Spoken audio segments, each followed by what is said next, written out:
Assalamualaikum warahmatullahi wabarakatuh. Saya Rahmadayanti dengan NIM 22044111689 dari kelas 3 KUI. Di sini saya akan menjelaskan materi mengenai topologi jaringan. Langsung saja kita masuk ke definisi topologi. Nah, topologi jaringan sendiri biasanya didefinisikan sebagai desain jaringan dan komputer yang akan dibangun. Topologi jaringan yang besar dapat memiliki ratusan bahkan ribuan node. Nah, topologi jaringan sendiri terbagi menjadi dua, yaitu physical design dan logical design.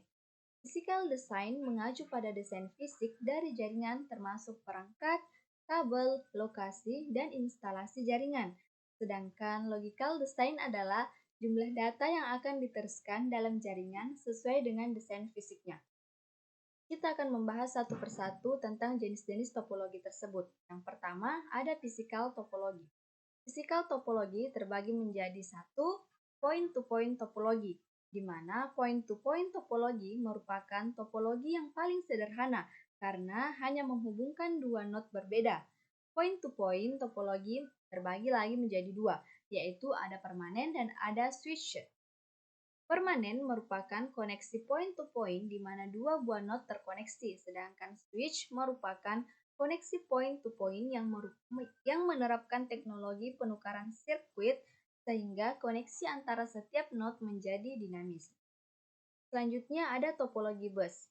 Nah, topologi bus menggunakan sebuah kabel untuk menghubungkan keseluruhan jaringan.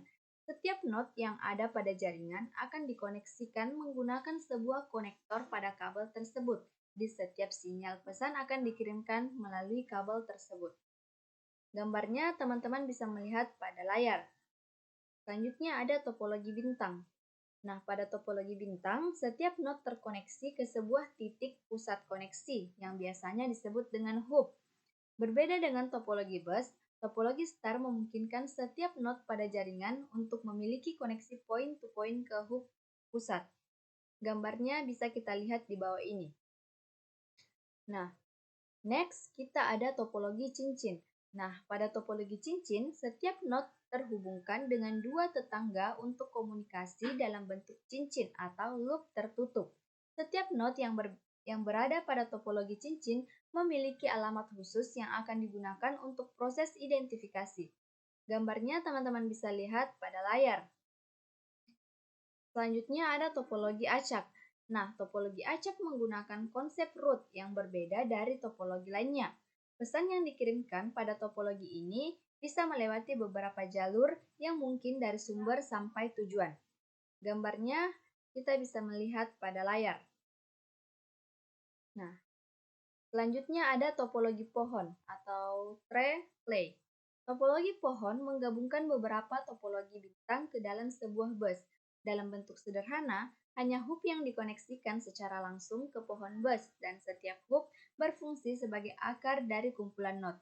Dalam hal ini, node tersebut dapat juga berupa hub ataupun perangkat-perangkat lainnya. Gambarnya teman-teman bisa lihat pada layar. Selanjutnya ada topologi linear. Jaringan komputer dengan topologi linear biasa disebut dengan topologi Wiener bus. Layout ini termasuk layout umum.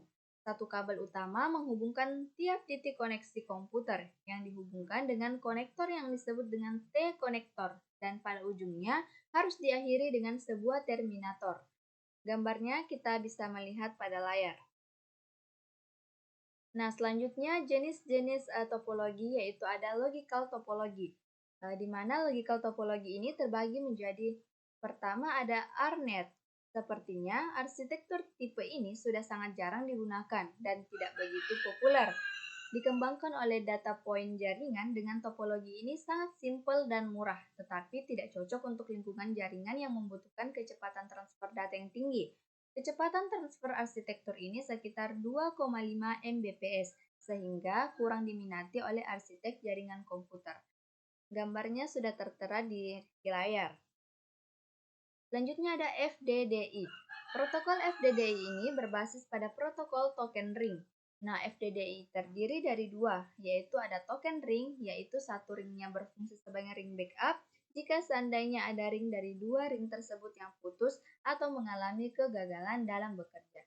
Sebuah ring FDDI memiliki kecepatan 100 Mbps. Gambarnya bisa dilihat. Kemudian ada Ethernet.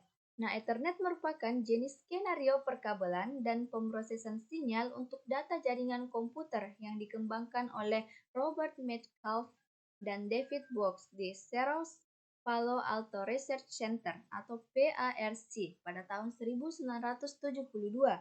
Nah, arsitektur Ethernet biasa dikatakan sebagai bentuk jaringan yang paling banyak digunakan. Nah, selanjutnya kita masuk ke dampak terhadap kinerja dan skalabilitas jaringan. Yang pertama itu ada kinerja aplikasi. Misalnya, topologi jaringan berbintang mungkin memberikan potensi rendah dan kinerja yang baik karena data hanya perlu berkomunikasi melalui satu titik pusat. Kemudian skalabilitas, misalnya topologi jaringan bintang mungkin memiliki keterbatasan dalam penambahan perangkat atau pengguna baru karena tergantung pada kapasitas titik pusat. Selanjutnya ada kendala.